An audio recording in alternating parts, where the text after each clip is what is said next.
अब म छोटो मन्तव्य राखिदिनु हुन आदरणीय भीमसेन केसी सरलाई यो माइक हस्तान्तरण गर्दछु। धन्यवाद। आजको यस गरिमामय कार्यक्रमका सञ्चालक आदरणीय मिसहरू, म्याडमहरू, ईसा मेमोरियल विद्यालयको आजको यो 20औं प्यारेन्ट्स डे कार्यक्रमका सभाध्यक्ष, यस विद्यालय सञ्चालक समितिका चेयरम्यान, फाउन्डर चेयरम्यान आदरणीय सूर्यप्रभा साकेज्यू, विद्यालयका म्यानेजिङ डाइरेक्टर, सफल व्यक्तित्व, शालीन व्यक्तित्व र बौद्धिक व्यक्तित्व आदरणीय नारायण सर, विद्यालयका प्रिन्सिपल प्रसन्न साके सर, यस विद्यालयमा कार्यरत सम्पूर्ण शिक्षक शिक्षिका मित्रहरू र पत्रकार आदरणीय पत्रकार सचित खड्का सरलाई मैले देखेका थिएँ। आदरणीय पत्रकार सबैलाई म निजी तथा आवश्यक विद्यालय अर्गनाइजेसन नेपाल, प्याप्सन, केन्द्रीय कार्य समिति र म आफू आबद्ध रहेको विद्यालय अरुणोदय अङ्ग्रेजी माध्यमिक विद्यालय पनौती काभ्रेको तर्फबाट यहाँहरू सबैमा हार्दिक अभिवादन तथा नमस्कार भन्न चाहन्छु। अब यो विद्यालयको सवालमा मैले भनिरहनु पर्दा कुरो चाहिँ मैले आफ्नै विद्यालयको बारेमा कुरा गर्नुपर्ने भयो। यो विद्यालय र हाम्रो विद्यालय अलिक फरक के हिसाबमा छ भने हाम्रो विद्यालय नर्सरीदेखि 10 कक्षासम्म एउटै बिल्डिङमा, एउटै आँगनमा, एउटै ग्राउन्डमा सञ्चालित भएको छ। त्यो परिस्थितिबाट विद्यालय सञ्चालन गर्दाखेरिका फाइदा बेफाइदा थुप्रै छन्। तर यो विद्यालयलाई मैले कसरी हेरेको छु भने विद्यालय शिक्षा अन्तर्गतको सबैभन्दा महत्त्वपूर्ण तह भनेको प्री स्कुल हो अथवा बेसिक लेभलको स्कुल हो, जस अन्तर्गत पिजीदेखि कक्षा 5 सम्म, कक्षा 8 सम्म पर्छ। त्यस अन्तर्गत यो विद्यालयले आफूलाई थुप्रै विद्यार्थी हुँदाहुँदै पनि कक्षा 5 सम्म अनुमति लिएर कक्षा 4 सम्म सञ्चालन गरिरहेको परिस्थिति छ। यो हुँदाखेरि एउटा के चाहिँ हुँदो रहेछ भने नि हाम्रा विद्यालयमा ठुला विद्यार्थी 3 छन्, साना विद्यार्थी 3 छन्। ठुला विद्यार्थी के गर्छन्, राम्रो कुरा गरे राम्रै कुरा हेर्छन्, बच्चाहरूले सिक्छन् हैन। नराम्रो कुरा ठुला विद्यार्थीले गरे देख्दाखेरि, नराम्रो बोल्दाखेरि, नराम्रो काम गर्दाखेरि त्यो बच्चाहरूले देखे भने उनीहरू पनि त्यही गरिरहेछ। तर यहाँ एउटा फाइदा के देखेँ भने मैले के छ भने तपाईँ हाम्रा बच्चाहरूको उमेर भनेको झन् 3 वर्षदेखि 5, 6 वर्ष, 7 वर्षको, 8 वर्षको देखिन्छ। यो अवधिमा बच्चाहरूको इन्ट्रेस्ट, बच्चाहरूको व्यवहार, बच्चाहरूको स्वभाव झन् एउटै प्रकृतिको हुन्छ, जसले गर्दा विद्यार्थीहरूलाई यहाँ जे सिकाइन्छ राम्रो कुरो मात्रै सिकाइन्छ। विद्यार्थी आफैले राम्रो नराम्रो केही गर्न सक्दैन यहाँ।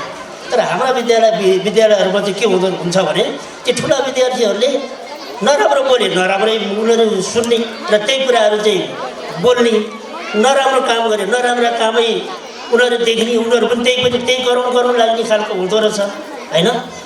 यो परिस्थितिमा यो विद्यालयले जुन प्रकृतिबाट एउटा प्री स्कुलको कन्सेप्ट ल्याएर हैन, यति व्यवस्थित ठाउँमा, यति फराकिलो ठाउँमा तपाईँका बाबु नानीहरूलाई जुन प्रकारको शिक्षा प्रदान गरेको छ, यो उत्कृष्ट व्यवस्थापन हो शिक्षा क्षेत्रमा अथवा निजी विद्यालय क्षेत्रमा भन्नुपर्दा। यो विद्यालयले गरेको जुन शैक्षिक तयार पारेको शैक्षिक वातावरण छ, यो अत्यन्त सराहनीय छ र यो विद्यालयले यस्तै खालको शैक्षिक वातावरण तयार गरेर भोलिका दिनमा अगाडि बढोस् भन्ने म शुभेच्छा दिन चाहन्छु। र अर्को विषयवस्तु के छ भने तपाईँ हामी का बाबु नानीहरू हामीले भने जस्तो गरौँ, हामीले भनेकै जस्तो गरी पढौँ, हामीले सोचेकै जस्तो पछि चाहिँ पढ्ने कुरामा हामीलाई तनाव नदिउँ भन्ने हाम्रो चाहना हुन्छ। त्यो चाहना परिपूर्ति गर्ने क्रममा विद्यालय र अभिभावकको ठुलो महत्त्वपूर्ण भूमिका रहन्छ। विद्यालयले जति राम्रो इन्भाइरोमेन्ट क्रिएट गर्दाखेरि पनि अभिभावकहरूले त्यो खालको व्यवहार अथवा वातावरण आफ्नो घरमा गएपछि गर्न सक्नु भएन भने विद्यालयले मात्रै के गर्न सक्ने अवस्था हुँदैन। त्यसैले तपाईँहरूलाई म एउटा रिक्वेस्ट के गर्छु भने हैन, तपाईँहरूले पनि हैन आफ्नो घरमा आफ्नो बाबु नानीहरूसँग गर्ने व्यवहार, बोल्ने कुरा, देखाउने विषयवस्तु, हेर्ने विषयवस्तु चाहिँ बच्चाको दिमागमा नेगेटिभ असर पर्ने र नेगेटिभ प्रकारको चाहिँ असर पर्ने प्रकारको गतिविधिहरू तपाईँहरू नगर्नु होला।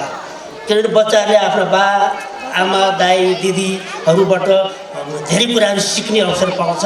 त्यसैले तपाईँहरूले पनि आफ्नो यो लेभलका बालबच्चाहरूको अगाडि आफूलाई अलिकति फरक ढङ्गबाट होइन सकारात्मक ढङ्गबाट अगाडि बढिदिनुहोस्। त्यस पछाडि विद्यालयले यो खालको वातावरण तयार गर्यो भने एकदम राम्रो हुन्छ होइन। यो तपाईँहरूलाई म विनम्र अनुरोध गर्दछु, किनभने मेरो शिक्षा क्षेत्रको 33 वर्षको इतिहास अनुभवको लेभलमा म आइपुग्दाखेरि पछिल्लो समयमा अभिभावकहरूको विद्यार्थीको आफ्ना छोराछोरीहरूको भविष्य बनाउनको लागि अभिभावक जति विद्यालयको दायित्व छ अभिभावक पनि त्यति नै हुने गर्दछ। र विद्यालयलाई पनि विद्यालयको सवालमा मैले भने नि यति राम्रो भौतिक पूर्वाधार तयार छ यहाँ। यो सबै नारायण सर हाम्रो सूर्यप्रभा म्याडमको यो योगदान हो। उहाँहरू त फेरि एउटा स्वास्थ्य क्षेत्रमा पनि संलग्न हुनुहुन्छ। स्वास्थ्य र शिक्षा एकअर्कासँग अनुन्यासित सम्बन्ध हुन्छ होइन। स्वास्थ्य राम्रो भएन भनेदेखि शिक्षा राम्रोसँग बच्चाले ग्रहण गर्न सक्दैन। त्यसैले जसरी शिक्षा महत्त्वपूर्ण छ त्यसरी त्यो बालबच्चाको स्वास्थ्य पनि राम्रो हुनुपर्दछ। र स्वास्थ्यको हिसाबले यो विद्यालयभित्रको वातावरण कसरी स्वस्थ बनाउने भन्ने सवालमा होइन पक्कै पनि त्यो वातावरण हामीले चाहेको भन्दा हाम्रा विद्यालयहरूभन्दा फरक हुन्छ नै। किनभने यहाँ जुनसुकै अवस्था पनि जे पर्दा पनि यहाँ एउटा हस्पिटलसँग डाइरेक्ट कनेक्सन भएको हुनाले विद्यालय अभिभावकहरूलाई त्यस्ता स्वास्थ्यसँग सम्बन्धित विभिन्न कार्यक्रमहरूमा सजिलैसँग पहुँच यो विद्यालयको रहेको मैले महसुस गरेको छु। र जहाँसम्म लाग्छ हाम्रो म्याडम के अरे स्वास्थ्य क्षेत्रमा संलग्न रहे तापनि आफ्नो जन्मेको ठाउँमा आफ्नो ठाउँमा होइन शिक्षा क्षेत्रबाट पनि यो ठाउँमा केही गरौँ भन्ने हिसाबबाट आफ्नो होल फ्यामिली होइन त्यो हस्पिटलको अलावा यो विद्यालय अगाडि बढाउने क्रममा उहाँहरू लाग्नु भएको छ। उहाँहरूको यो खालको योगदान यो खालको उत्साह सधैँभरि रहिरहोस्। यो विद्यालय होइन फरक ढङ्गबाट विशेष ढङ्गबाट भोलिका दिनमा अझै उन्नति प्रगति हुँदै जाओस् भन्ने म शुभेच्छाका साथ म आज तपाईँहरूको सामु पछिसम्म बस्ने इच्छा हुँदाहुँदै पनि मेरो आज केही व्यक्तिगत कार्यक्रम भएको हुनाले मैले तपाईँहरूसँग छिट्टै मैले बिदा माग्ने अनुमति पनि चाहन्छु। र तपाईँहरू यो कार्यक्रम अन्त्यसम्म बसिदिनु होला र यो विद्यालयको लागि सधैँभरि तपाईँहरूले माया गरिदिनु होला। र यो विद्यालय व्यवस्थापन गर्ने जिम्मेवारी विद्यालयको हो, सञ्चालन गर्ने जिम्मेवारी तपाईँहरूको हो। यो विद्यालयहरूको अभिभावक र विद्यालय दुवैको हो भन्ने भावनाका साथ यो विद्यालयको यो कार्यक्रम होइन सफलताको शुभकामना दिँदै मलाई यो कार्यक्रममा आमन्त्रण गर्नुहुने आदरणीय विद्यालय परिवारका आदरणीय चेयरम्यान म्याडम र नारायण सर लगायतको टिमलाई धन्यवाद दिँदै म आफ्नो भनाइ टुङ्ग्याउँछु। धन्यवाद। जय इस्लाम मेमोरियल, जय व्यापसर। धेरै धेरै धन्यवाद आदरणीय प्रमुख अतिथि भीमसेन केसी सर, तपाईँको खबरदारी सल्लाह सुझाव तथा शुभेच्छाको लागि। कृपया उहाँलाई मायाको चिन्ह प्रदान गरिदिनु हुन यसै कार्यक्रमको सभापति सूर्यप्रभा साके म्यामलाई हार्दिक अनुरोध गर्दछु।